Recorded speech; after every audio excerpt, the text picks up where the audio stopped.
مقسوم. جہنم کے 7 دروازے ہوں گے اور ہر دروازے سے کون کون داخل ہونے والا ہے یہ بھی اللہ تعالیٰ نے فیصلہ کر دیا ہے. گناہوں کے اعتبار سے، جرم کے اعتبار سے اللہ تعالیٰ نے تقسیم کر دیا ہے کہ کون سے دروازے سے کون داخل ہوگا.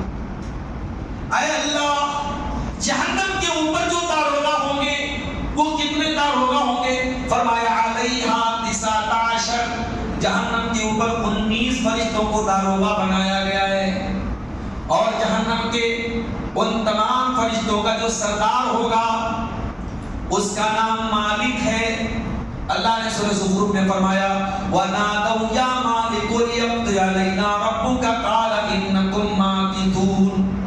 قیامت کے دن جب جہنمی جہنم میں جائیں گے تو وہ کہیں گے کہ اے مالک، اے جہنم کے داروغہ، اپنے رب سے یہ کہہ دو ہمارا کام تمام کر دے، ہمیں موت دے دے، ہمیں مار ڈالے. تو جہنم کا داروغہ جس کا نام مالک ہوگا وہ کہے گا نہیں نہیں، تمہیں جہنم میں ہمیشہ رہنا ہے، تمہیں موت آنے والی نہیں ہے. تو جہنم کے داروغہ 19 ہوں گے، ان کا جو ہیڈ ہوگا اس کا نام مالک.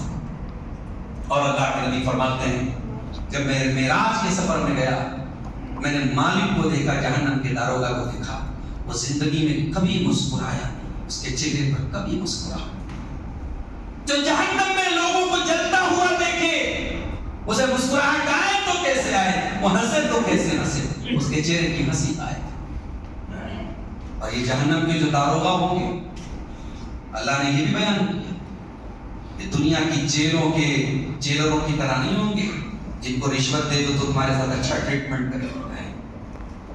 فرمایا غلاظ شداد، جہنم کے یہ داروغہ بڑے سخت ہوں گے، بڑے خوش مزاج ہوں گے، کسی کے ساتھ کوئی مربت کرنے والے نہیں ہوں گے، اللہ کے حکم کی تابع داری کرنے والے ہوں گے، جو ڈیوٹی ملی ہے وہ ڈیوٹی اپنی یہ پوری کرنے والے ہوں. جہنمی جب جہنم میں جائیں گے کیسے جائیں گے؟ وَسِيقَ الَّذِينَ كَفَرُوا إِلَىٰ جَهَنَّمَ زُمَرًا. جہنمی جب جہنم میں جائیں گے تو قرآن کہتا ہے زمرہ، وہ جھنڈ کی شکل میں جائیں گے، وہ گروپ کی شکل میں جائیں گے. شرابیوں کا گروپ الگ ہوگا، زناکاروں کا گروپ الگ ہوگا، کافروں کا گروپ الگ ہوگا، بے ایمانوں کا گروپ الگ ہوگا، وہ گروپ کی شکل میں جائیں گے. اور جب وہ جہنم میں جائیں گے حتی اذا جاؤہا فتحت ابوابہا، جب وہ جہنم کے دروازے پر پہنچیں گے جہنم کا دروازہ کھولا جائے گا. وقال لهم خزنتها الم یاتکم رسل منکم، اے جہنمیوں کیا اللہ کے رسول تمہارے پاس نہیں آئے؟ یتلون علیکم آیات ربکم وینذرونکم لقاء یومکم ھذا، اے جہنمیوں کیا تمہارے پاس اللہ کے پیغمبر نہیں آئے؟ کیا تم کو قرآن کی آیتیں پڑھ کے نہیں سنائی گئی؟ کیا آج کے دن سے تم کو ڈرایا نہیں گیا؟ جہنمی کہیں گے بلا ولکن حقت کلمۃ العذاب علی القوم الکافرین. جہنمی کہیں گے ہمارے پاس رسول بھی آیا، ہمیں قرآن بھی پڑھ کے سنایا گیا، مگر اللہ کا عذاب ہم پر ثابت ہو چکا تھا، ہم عذاب کے حقدار ہو چکے تھے، ہم نے نافرمانی سے کام لیا، ہم نے رسولوں کی بات کو نہ سنا، ہم نے قرآن کی باتوں پر غور نہ کیا، اور اللہ کا عذاب ہمارے اوپر ثابت ہو گیا. ان کو انسلٹڈ، ان کو ذلیل کر کے جہنم میں ڈالا جائے. یوم یدعون الی نار جہنم دعا، سورہ طور میں اللہ نے فرمایا جہنمیوں کو دھکے دے کے جہنم میں ڈالا جائے گا. سورہ قمر نے فرمایا یوم یسحبون فی النار علی وجوہہم ذوقوا مس سقر، ان کو چہرے کے بل گھسیٹ کے جہنم میں ڈالا جائے گا. سورہ مریم میں فرمایا یوم نحشر المتقین الی الرحمن وفدا ونسوق المجرمین الی جہنم وردا. قیامت کے دن متقی لوگوں کو سواری پر سوار کر کے ڈیلیگیٹ کی شکل میں مہمان بنا کے اللہ کے پاس لے کے جایا جائے گا، جنت میں لے کے جایا جائے گا، اور جہنمیوں کو جانوروں کی طرح ہاتھ کر کے بھوکا پیاسا تڑپا کے جہنم میں لے کے جایا جائے گا. اچھا جہنمی جہنم میں پہنچ گئے، اب ظاہر ہے بھوک لگی، کھانا کیا ملے؟ لیس لہم طعام الا من ضریع. سورہ غاشیہ میں اللہ نے فرمایا جہنمیوں کو کوئی کھانا نہ ملے گا سوائے کانٹے دار جھاڑیوں کے، سوائے زہریلی جھاڑیوں کے ان کو کوئی کھانا نہ ملے گا۔ لا یسمن ولا یغنی من جوع، اس سے نہ ان کے بدن میں طاقت آئے گی نہ ان کی پیاس مٹے گی، بھوک مٹے گی۔ سورہ دخان میں اللہ نے فرمایا ان شجرۃ الزقوم طعام الاثیم کالمہل یغلی فی البطون کغلی الحمیم۔ جہنمیوں کو ایک پھل کھلایا جائے گا، ایک فروٹ ملے گا۔ کون سا فروٹ ہوگا؟ دیٹ از کالڈ زقوم، اس پھل کا نام ہوگا زقوم۔ علماء لکھتے ہیں کہ عرب میں آج بھی ایک پھل ہوتا ہے زقوم، بڑا کڑوا ہوتا ہے، مگر ہم یہ نہیں کہہ سکتے کہ یہی جہنم میں ہوگا، کیونکہ جہنم میں جو زقوم ملے گا وہ جہنم کی جڑ میں نکلے گا، جہنم کی تہ میں نکلے گا۔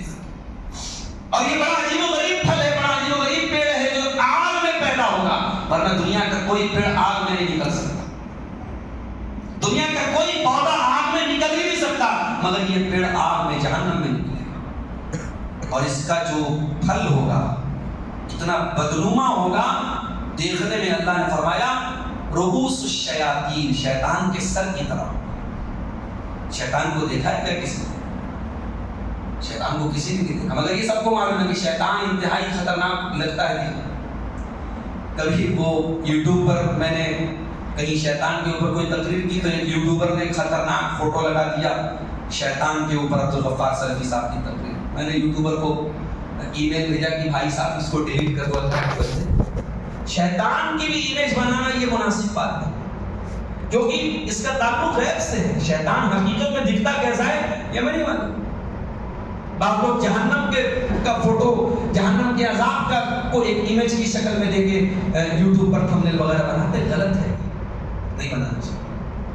تو جو یہ زقوم ہوگا اللہ نے فرمایا اتنا بدصورت ہوگا جیسے شیطان کا سر، اور اتنا کسیلا ہوگا کہ جب جہنمی کھائیں گے کالمہل یغلی فی البطون، یہ پیٹ میں جا کر کے کھولے گا پگھلے ہوئے تانبے کی طرح، کغلی الحمیم، کھولتے ہوئے پانی کی طرح پیٹ میں جا کے کھولے گا۔ یہ جہنمیوں کا کھانا ہوگا۔ ان لدینا انکالا وجحیما وطعاما ذا غصۃ وعذابا الیما۔ قرآن کے 29ویں پارے میں سورہ مزمل میں اللہ نے فرمایا کہ جہنمیوں کے لیے ہمارے پاس زنجیریں ہوں گی، بڑکتی ہوئی آگ ہوگی، وطعاما ذا غصۃ، اور ایسا کھانا ہوگا جو حلق میں جا کے چوک کرے گا، اٹک جائے گا، حلق کو کراس ہی نہیں کرے گا۔ ان کو اٹکنے والا کھانا ملے گا جو ان کے حلق کے نیچے نہ اترے گا۔ یہ جہنمیوں کا کھانا۔ ان کا لباس کیسا ہوگا؟ دنیا میں جیل میں رہنے والوں کا ایک الگ ڈریس ہوتا ہے، جیل کا ایک ڈریس الگ ہوتا ہے۔ جہنمیوں کی ڈریس کیسی ہوگی؟ جہنمیوں کا کپڑا کیسا ہوگا؟ فرمایا فالذین کفروا قطعت لهم ثیاب من نار، جہنمیوں کے لیے آگ کے کپڑے کاٹے جائیں گے۔ اے اللہ، ہم نے دنیا میں کاٹن کے کپڑوں کو کٹتے ہوئے دیکھا ہے، ہم نے اونی کپڑوں کو کٹتے ہوئے دیکھا ہے، کہ کون سا کپڑا ہوگا جو آگ سے بنایا جائے گا، اس کے بارے میں ہم تصور بھی نہیں کرتے، سوچ بھی نہیں سکتے۔ آگ کے کپڑے ان کے لیے کاٹے جا رہے ہیں۔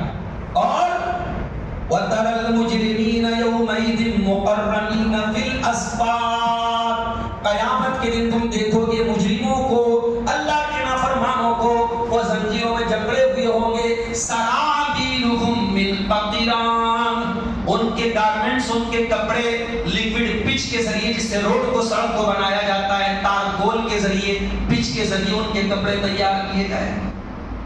ان کے کپڑے دنیا کی ایسی چیز ہے جس سے کبھی کپڑا نہیں بنتا ہے، جو بڑی علماء نے لکھا کہ یہ تارکول کا کپڑا کیوں پہنا ہے۔ اس کی تفسیر علماء نے لکھا کہ چونکہ تارکول جو پچ جو ہوتا ہے، کہ جب آگ اس کو لگتی ہے نا، کبھی آپ روڈ کہیں بن رہا ہو تو آپ دیکھیے کہ یہ جو تارکول ہوتا ہے، اس کو آگ میں جلانے کے بعد اس سے روڈ بنتا ہے، تو اس کو جب جلایا جائے اور یہ کسی کے بدن پہ جا کے چپک جائے، اللہ اکبر، تو جلنے کی شدت بڑھ جائے گی، جلنے کی شدت بڑھ جائے گی۔ یہ لباس ہوگا جہنمیوں کا۔ اور جہنمیوں کا بچھونا کیا ہوگا؟ ان کا بیڈ کیسا ہوگا؟ لہم من جہنم مہاد ومن فوقہم غواش. جہنم کی آگ کا ان کا بچھونا ہوگا اور جہنم کی آگ ہی ان کا اوڑھنا ہوگی. وہ آگ میں رہیں گے, آگ کو اوڑھیں گے, آگ پر سوئیں گے, آگ کو پہنیں گے. اللہ, دنیا میں کبھی کوئی آگ میں جل جائے تو اس کی ڈیڈ باڈی دیکھنے کے لائق نہیں بچتی. اور جہنم کی آگ میں انسان آگ میں سوئے گا, آگ کو اوڑھے گا, آگ میں رہے گا. کیسے میرے بھائیو تصور کرو کیسے سے. اسی لیے قرآن کہتا وَيَأْتِيهِ الْمَوْتُ مِنْ كُلِّ مَكَانٍ, ہر طرف سے موت اس کے اوپر آئے گی. وَمَا هُوَ بِمَيِّتٍ, مگر وہ مرے گا نہیں. ہر طرف سے اس کے اوپر موت آئے گی مگر وہ مرنے والا نہیں ہے. جہنمیوں کو اللہ تعالیٰ بار بار ایسی تکلیف سے دوچار کرے گا, وہ موت کی تمنا کریں گے لیکن موت بھی ان کو نصیب ہونے والی نہیں ہے. نعوذ باللہ من النار. اللہ ہم سب کی حفاظت. آمین. ہمارے گھروں میں کبھی عورتیں کچن میں کام کرتی, کھولتا ہوا تیل ہے, کھولتا ہوا گرم پانی ہے, کبھی بدن پہ کہیں گر جائے, اللہ اکبر, وہاں کی چمڑی جو ہے نا وائٹ ہو جاتی ہے, جلنے کا نشان جلدی ختم نہیں ہوتا, اس کی تڑپ, اس کی جلن بہت زمانے تک باقی رہتی ہے.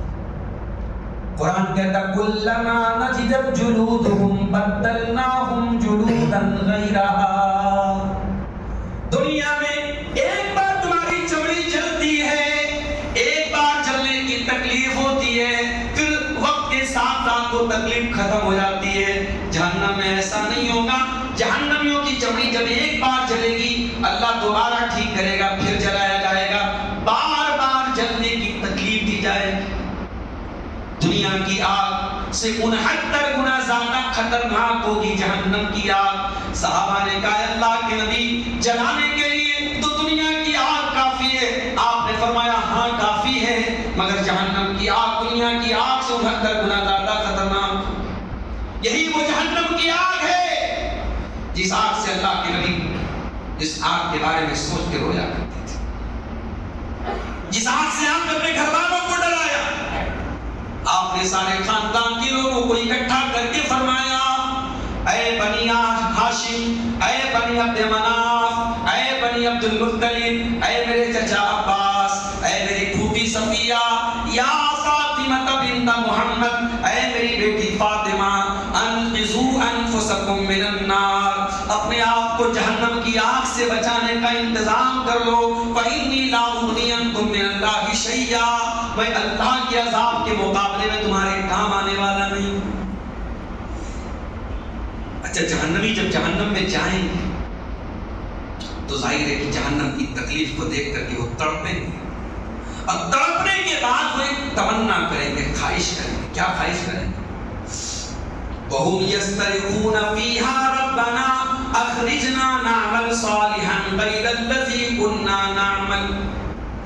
جہنمی جہنم میں جانے کے بعد چیخیں گے, چلائیں گے اور کہیں گے اے ہمارے پروردگار, ہم کو جہنم سے نکال دے, ہم وعدہ کرتے ہیں اب وہ عمل نہیں کریں گے جو دنیا میں کرتے چلے آئے تھے. اے میرے بھائیو, کوئی شراب کے نشے میں ڈوبا ہے, جا کے اس کو قرآن کی آیت بتا دو.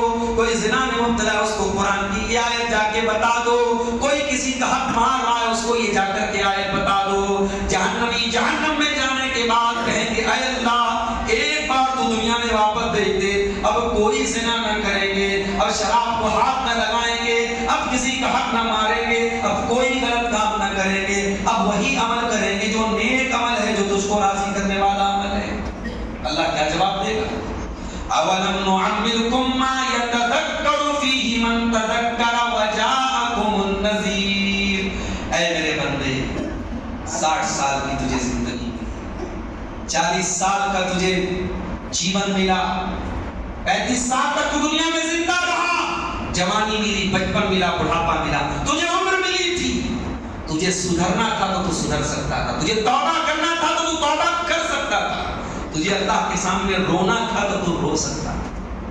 ایک بات تو جہنم کی آگ اتنی گرم ہے, مگر توبہ کے آنسوؤں سے یہ آگ بجھ جائے گی. اگر جہنم کی آگ سے بچنا ہے تو اپنی آنکھوں میں چند ایسے آنسو لاؤ جو واقعی میں توبہ کے آنسو. ایک حدیث آپ کو سنا. اب میں تقریر کے دوسرے حصے پر آ رہا ہوں. وہ کون سی چیزیں جو جہنم سے بچاتی ہیں، اس میں بہت اہم چیز آپ کو بتانے کا. اللہ کے نبی فرماتے لَن يَلِجَ النَّارَ رَجُلٌ بَكَىٰ مِنْ خَشْيَةِ اللَّهِ، جہنم کی آگ میں وہ انسان نہیں جا سکتا ہے جو اللہ کے خوف سے روتا ہو، اللہ کے خوف سے آنسو بہاتا ہو. حَتَّىٰ يَعُودَ اللَّبَنُ فِي الضَّرَعِ، جب تک کہ جانور کے تھن کا دودھ واپس تھن میں نہ چلا جائے. جانور کے تھن سے نکلا ہوا دودھ اس کے تھن میں واپس نہیں جا سکتا، پاسبل نہیں ہے. جو انسان اللہ کے خوف سے روتا ہو جہنم کی آگ میں وہ نہیں جائے گا. تو جو آنسو اللہ کے خوف سے گرتے ہو میرے پیارے ساتھی، وہ جہنم کی آگ کی گرمی کو بجھا دیں گے انشاءاللہ. اس لیے اللہ کے خوف سے رونا یہ بہت بڑی بات ہے. اسی لیے اللہ قرآن میں جب اپنے متقی بندوں کا تذکرہ کرتا ہے تو کیا کہتا ہے؟ وَعِبَادُ الرَّحْمَٰنِ الَّذِينَ يَمْشُونَ عَلَى الْأَرْضِ هَوْنًا، میرے متقی بندے راتوں میں اللہ کی عبادت کرتے ہیں اور رات پر وہ سجدہ کرتے ہیں، قیام کرتے ہیں. آگے فرمایا وَالَّذِينَ يَقُولُونَ رَبَّنَا اصْرِفْ عَنَّا عَذَابَ جَهَنَّمَ، وہ دعا کرتے ہیں اللہ تو جہنم کے عذاب سے ہم کو بچا لے. اِنَّ عَذَابَهَا كَانَ غَرَامًا، جہنم کی آگ اور جہنم کا عذاب تو چمٹ جانے والا ہے. اللہ نے یہاں ایک لفظ استعمال کیا، غرامہ. غرامہ سمجھتے ہیں؟ جب آپ نے کسی سے قرضہ لیا اور آپ نے ٹائم پر اس کو پیمنٹ نہیں کیا تو جس سے آپ نے قرضہ لیا ہے وہ بار بار آپ کے گھر آئے گا، میرا پیسہ مجھے لوٹا، چمٹ جائے گا، مارکیٹ میں دیکھے گا، پکڑ لے گا، چل میرا پیسہ دے. تو جس طریقے سے قرضہ دینے والا قرض خواہ سے چمٹ جاتا ہے، اللہ نے فرمایا کہ جہنمی متقی، اللہ کے متقی بندے اللہ سے کہیں گے اللہ تو جہنم سے ہم کو بچا لے، جہنم کا عذاب تو ویسے ہی چمٹ جانے والا ہے جیسے قرضہ دینے والا جس کو قرضہ دیتا ہے اس سے چمٹ جاتا ہے. ان عذابها کان غراما، جہنم کا عذاب تو چمٹ جانے والا ہے. اس لیے میرے بھائیوں روزانہ کم سے کم 3 مرتبہ اللہ سے مدد، اللہ سے پناہ مانگا کرو جہنم کی. جی 3 مرتبہ اگر جہنم سے اللہ کی پناہ مانگو گے، ہو سکتا ہے تمہارا یہ 3 مرتبہ، کم سے کم 3 مرتبہ جہنم سے اللہ کی پناہ مانگنا، یہ آپ کو جہنم کی آگ سے بچا لے. اس لیے کہ اللہ کے نبی فرماتے ہیں جب کوئی بندہ جنت کو 3 مرتبہ اللہ سے مانگتا ہے تو جنت اللہ تعالیٰ سے کہتی ہے اللہم ادخلہ الجنہ، اے اللہ تو اس کو جنت میں داخل کر دے. اور جب کوئی بندہ 3 مرتبہ جہنم سے اللہ کی پناہ مانگتا ہے تو جہنم کہتی ہے اللہم اجرہ من النار، اے اللہ تو اس کو جہنم کی آگ سے بچا. آپ اپنی زبان میں، اپنی لینگویج میں، اپنی بھاشا میں بھی کہہ سکتے ہیں، آپ عربی میں بھی کہہ سکتے ہیں اللہم اجرنی من النار، اللہم اجرنی من النار، اللہم اجرنی من النار، اے اللہ ہم کو جہنم کی آگ سے بچا لے. کم سے کم منیمم 3 مرتبہ ڈیلی اپنی روٹین میں شامل کر لیجیے کہ جہنم کی آگ سے ہم کو اللہ سے پناہ مانگنا ہے. اسی طریقے سے میرے بھائی جہنم کی آگ سے اگر بچنا ہے تو ایک اور چیز اور سب سے بنیادی اور سب سے اہم چیز جو ہمیں چاہیے وہ یہ کہ اپنی توحید پر ہم قائم رہیں اور توحید کو مضبوط کریں. اللہ کے نبی فرماتے ہیں لَن يُوَافِيَكُمْ يَوْمَ الْقِيَامَةِ يَقُولُ لَا إِلَٰهَ إِلَّا اللَّهُ، قیامت کے دن جو بندہ اس حال میں آئے گا کہ وہ لا الہ الا اللہ کہہ رہا ہوگا، یبتغی بہ وجہ اللہ، اور لا الہ الا اللہ دل کے اخلاص کے ساتھ کہہ رہا ہوگا، الا حرم اللہ علیہ النار، ایسے انسان کے اوپر اللہ تعالیٰ جہنم کی آگ کو حرام کر دے گا، جہنم حرام کر دے گا. اگر آپ کی توحید میں اخلاص ہے، آپ کی توحید سچی ہے، آپ کی توحید، اور توحید پکی کس کی ہوگی؟ جو اللہ کے سوا کسی اور کو مشرک و شاہ نہ مانے، جو اللہ کے سوا کسی اور کو قریب نواز نہ مانے، جو اللہ کے سوا کسی اور کو بندہ نواز نہ مانے، جو اللہ کے سوا کسی اور کے آگے کسی اور کے در پہ سر نہ جھکائے. اللہ کے نبی نے حضرت معاذ بن جبل سے کہا تھا ایک مرتبہ لا تشرک باللہ، اے معاذ بن جبل کبھی اللہ کے ساتھ شرک مت کرنا. وَإِن قُتِلْتَ وَحُرِّقْتَ، تجھے قتل کر دیا جائے، تیرے ٹکڑے ٹکڑے کر دیے جائیں، تجھے جلا دیا جائے، تب بھی تو کبھی اللہ کے ساتھ شرک مت کرنا. کیوں؟ کیونکہ شرک اتنا بڑا گناہ ہے کہ اگر بغیر توبہ کیے کوئی مر گیا شرک کی حالت میں تو پھر جنت میں جانا امپاسبل ہے. ہم یہ بھی نہیں کہہ سکتے اللہ کی رحمت ہوگی تو جنت میں. مشرک پر اللہ کی رحمت ہوگی نہیں، اور یہ ہم نے بھی خود اللہ نے وعدہ کیا ہے کہ اب مشرک کو جنت میں داخل نہیں. تو جہنم سے اگر بچنا ہے تو توحید پر قائم، اور یہ توحید اس کو آنے والی نسلوں تک بھی منتقل کرنا ہے. اپنے بچوں کو بچپن سے سکھاؤ، اپنی بیٹیوں کو سکھاؤ کہ نظر لگتی ہے، نظر کا علاج دعا ہے. اللہ تبارک و تعالیٰ کی مشیت سے نظر لگتی ہے اور اللہ ہی نظر کو دور کرتا ہے. یہ نظر کا ٹیکا لگانے سے نظر نہیں دور ہوتی. اپنے بچوں کو بچپن سے بتاؤ، مصیبتوں اور پریشانیوں میں اللہ کا نام لیں. بلی اور کتے اور شیر سے نہ ڈرا کے ان کو اللہ کا ڈر ان کے دلوں میں پیدا کرو. توحید کو مضبوط کرو. میرے حضرت یعقوب علیہ السلام 12 بیٹوں کے باپ تھے. ان کے 12 بیٹے تھے. ان کو اسرائیل، حضرت یعقوب علیہ السلام کے بیٹوں کو ہی بنی اسرائیل کہا جاتا. ان کا ایک اور نام اسرائیل تھا. تو یعقوب علیہ السلام کا جب آخری ٹائم تھا، قرآن کہتا ہے ام کنتم شہداء اذ حضر یعقوب الموت اذ قال لبنیہ ما تعبدون من بعدی. یاد کرو جب یعقوب کا آخری ٹائم تھا اور اپنے 12 بیٹوں سے وہ کہہ رہے تھے کہ میرے بچوں تم میرے بعد کس کی عبادت کرو گے؟ کس کی عبادت کرو گے؟ ماذا تعبدون، کس کی عبادت؟ قالوا نعبد الہک و الہ آبائک ابراہیم و اسماعیل و اسحاق. بچوں نے کہا کہ ابا جان ہم اس اللہ کی عبادت کریں گے جس کی عبادت آپ کرتے تھے اور جس کی عبادت ہمارے باپ دادا ابراہیم اسحاق کرتے تھے، اسماعیل کرتے تھے. اسی عقیدے پر یعقوب علیہ السلام نے اپنے بچوں کو قائم رہنے کی کہا. میرے بھائیوں، توحید پر قائم رہو. دنیا ناراض ہوتی ہے، ہوتی رہے. دنیا کی پیشانیوں پر بل پڑتا ہے، پڑتا رہے. دنیا گالی دیتی ہے، گالی سن لینا. دنیا سزائیں دے، سزائیں جھیل لینا. جہنم کی آگ سے اگر بچنا ہے تو توحید پر قائم رہنا. اسی طریقے سے جہنم کی آگ سے اگر بچنا ہے میرے پیارے ساتھی تو 2 ٹائم کی نمازوں کی خاص طور سے پابندی تو 5 ٹائم کی نماز کی کرتا ہے، مگر 2 نمازیں ایسی ہیں جن کے پڑھنے میں عام طور سے غفلت ہوتی ہے. ایک فجر کی نماز ہوتی ہے، سویا رہتا ہے انسان. ایک عصر کی نماز ہوتی ہے. عصر میں بھی عام طور سے دوپہر میں آدمی سویا قیلولہ کرنے کے لیے، آرام کرنے کے لیے چلے گی عصر. فجر کی اور عصر کی یہ 2 نمازیں یہ نہیں چھوٹنی چاہیے.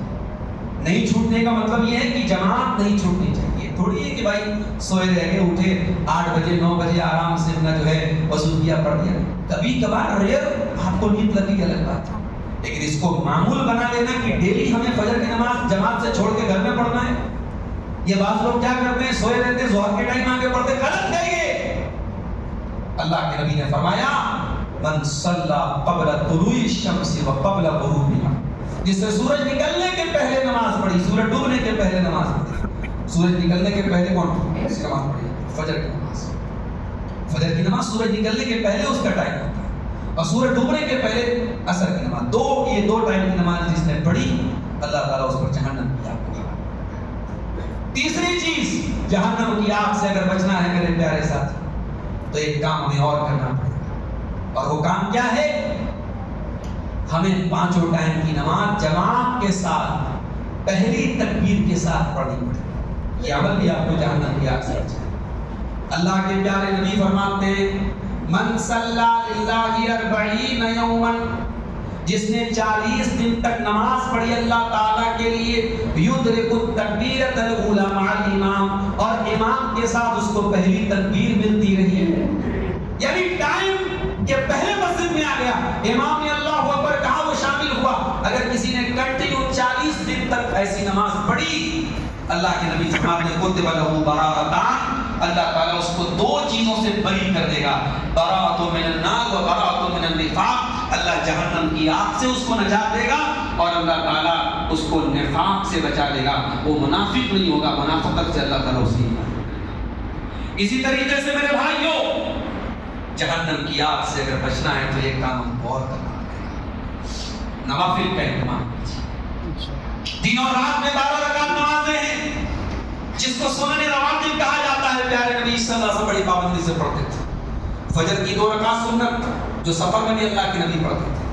ظہر کے پہلے 4 رکعت سنت جو 2 کر کے بھی پڑھ سکتے ہیں، ایک ساتھ بھی پڑھ سکتے ہیں. ظہر کے بعد 2 رکعت سنت، اور مغرب کے بعد 2 رکعت سنت، اور عشاء کے بعد 2 رکعت سنت. یہ ٹوٹل 12 رکعت نمازیں ہیں جو فرض نہیں ہے، کمپلسری نہیں ہے، انیواریہ نہیں ہے، ضروری نہیں ہے، مگر یہ 12 رکعت نمازیں آپ کو جہنم کی آگ سے بچائیں. اور ان 12 رکعتوں میں مزید تاکید ہے. ظہر کی نماز میں ظہر کے پہلے اگر آپ 4 پڑھتے ہیں اور ظہر کے بعد 4 پڑھتے ہیں، اللہ کے نبی نے فرمایا، ام حبیبہ رضی اللہ تعالیٰ عنہ کہتی ہیں، ترمذی کی صحیح روایت ہے، جس نے ظہر کے پہلے 4 رکعت نماز پڑھی اور ظہر کے بعد 4 پڑھی پابندی کے ساتھ، اللہ تعالیٰ اس کو جہنم کی آگ سے اس کی حفاظت فرمائے گا، جہنم کی آگ سے اللہ اس کو بچائے گا. اسی طریقے سے میرے بھائی، اگر اللہ تعالیٰ نے آپ کو بیٹیوں کا باپ بنایا ہے یا بہنوں کا بھائی بنایا ہے، تو بہنوں کا بھائی اور بیٹیوں کا باپ، اس کے پاس بھی ایک بہترین موقع ہے جہنم کی آگ سے بچنے کا. اللہ کے نبی فرماتے ہیں، من ابتلی من هذه البنات شیئا، جس کو اللہ تعالیٰ بیٹی دے کر کے آزماتا ہے، جس کے گھر میں بیٹی کا جنم ہوتا ہے اور اللہ تعالیٰ بیٹیوں کی پرورش کے ذریعے اس کا امتحان لیتا ہے، یا بیٹیوں کے ذریعے اللہ تعالیٰ اس کا امتحان لیتا. اچھا، بیٹی کو اللہ کے نبی نے امتحان کیوں کرتے ہیں؟ کبھی آپ نے غور کیا ہے بیٹی امتحان کیوں ہوتی ہے؟ بھائی پرورش تو بیٹے کی بھی بڑی مشکل ہوتی ہے، آسان تو نہیں ہوتی. بیٹے کو امتحان کیوں کہا؟ امتحان اس لیے کہا کہ بیٹی کو جب پالتا ہے انسان بڑی محبت، بڑی لاڑ اور پیار سے پالتا ہے، لیکن ایک دن پھر اسی بیٹی کو شادی ہوتی ہے، اسے کسی غیر کے حوالے کر دیتا ہے. یہ کتنا بڑا امتحان ہے. جس بیٹی کے نازک بدن کو ہم نے بڑی حفاظت سے سنوارا ہے اور جس کی تربیت کی، جس کی پرورش کی، ایک وقت ایسا آتا ہے کہ اس بیٹی کو رخصت کرنا اور اس کو ودا کرنا ایک باپ کا فرض ہو جاتا ہے. اگر کوئی اچھا رشتہ ملے اور بیٹی کی شادی نہ کرے تو یہ بیٹی پر ظلم ہو جاتا ہے. یہ امتحان نہیں تو اور کیا ہے میرے پیارے ساتھیوں، کہ پھول جیسی بیٹی کو ہمیں ودا کرنا پڑتا ہے. اس اعتبار سے بیٹی امتحان ہوتی ہے. اور بیٹی اس لیے بھی امتحان ہے کہ بیٹیاں جب چھوٹی ہوتی ہیں تو ان کی پرورش میں الگ مسئلے ہوتے ہیں، اور بیٹیاں جب بڑی ہوتی ہیں تو ہمیں زمانے کی گندی نگاہوں سے بھی ان کو بچانا ہے، ان کو اسلامی پردے میں بھی رکھنا ہے، ان کی آبرو اور عزت کی حفاظت بھی کرنی ہے. اس اعتبار سے بھی بیٹیوں کی پرورش امتحان ہوتی ہے. اللہ کے نبی نے فرمایا، جس کو اللہ تعالیٰ بیٹی دے کر کے آزمائے اور اس امتحان میں وہ کھرا اتر جائے تو وہ بیٹیاں اپنے ماں باپ کو جہنم کی آگ سے بچائیں گی. اور ایک دوسری حدیث میں اللہ کے نبی نے فرمایا، من کان لہ ثلاث بنات و ثلاث اخوات، جس کو اللہ تعالیٰ 3 بیٹیاں دے دے یا 3 بہنیں دے دے، او بنتان یا 2 بیٹیاں دے دے، او اختان یا 2 بہنیں دے دے، 2 بہنوں کا بھائی ہے یا 2 بیٹیوں کا باپ ہے، فَيُحْسِنُ إِلَيْهِنَّ، اور اپنی بیٹیوں کے ساتھ، اپنی بہنوں کے ساتھ وہ اچھا سلوک کرتا ہے، ان کا حق ادا کرتا ہے، إِلَّا دَخَلَ الْجَنَّةَ، وہ انسان جنت میں داخل. اس لیے میرے بھائی یہ بہت بہترین موقع ہے اگر اللہ نے آپ کو بیٹیوں کا موقع دیا. اسی طریقے سے اگر جہنم کی آگ سے بچنا ہے تو ایک کام آپ کو اور کرنا پڑے گا میرے ساتھ، اور وہ کام کیا ہے کہ آپ کو اگر اللہ تعالیٰ نے مال و دولت سے نوازا ہے تو کثرت سے اللہ کی راہ میں صدقہ خیرات کیجیے. اللہ کے نبی فرماتے ہیں، اتقوا النار ولو بشق تمرہ، جہنم کی آگ سے بچو اگرچہ اللہ کی راہ میں تمہیں کھجور کا ٹکڑا ہی دے کر کے بچ سکتے ہو. تم کو اللہ تعالیٰ نے صدقہ خیرات کرنے کے لائق اگر بنایا ہے، اگر کچھ نہیں دیا تو کم سے کم کھجور کا ٹکڑا ہی دے دو، مگر صدقہ کیا کرو، اس سے جہنم کی آگ سے تم بچو گے. ضروری نہیں کہ آپ کروڑ پتی ہو تبھی آپ صدقہ خیرات کریں. آپ مڈل کلاس سے ہیں، غریب پریوار سے اگر آپ کا تعلق ہے، آپ کے پاس جو ہے جتنا ہے صدقہ خیرات کرنے میں کبھی آپ جو ہے بخل سے کام نہ لیجیے میرے پیارے ساتھیوں. یہ صدقہ خیرات بھی آپ کو جہنم کی آگ سے انشاءاللہ یہ چیز آپ کو بچا دیتا ہے. اسی طریقے سے میرے پیارے ساتھی، جہنم کی آگ سے اگر ہمیں بچنا ہے، نفلی روزہ رکھا کریں. اللہ کے نبی نے فرمایا کہ جو 1 دن کا روزہ رکھتا ہے، رمضان کے روزے کی بات میں اس کا الگ ثواب ہے، نفلی روزے کی بات میں اگر کوئی 1 دن کا روزہ رکھتا ہے، بعد اللہ عن وجہ النار 70 خریفا، اللہ تعالیٰ اس کے چہرے کو جہنم کی آگ سے 70 سال تک دور رکھے گا۔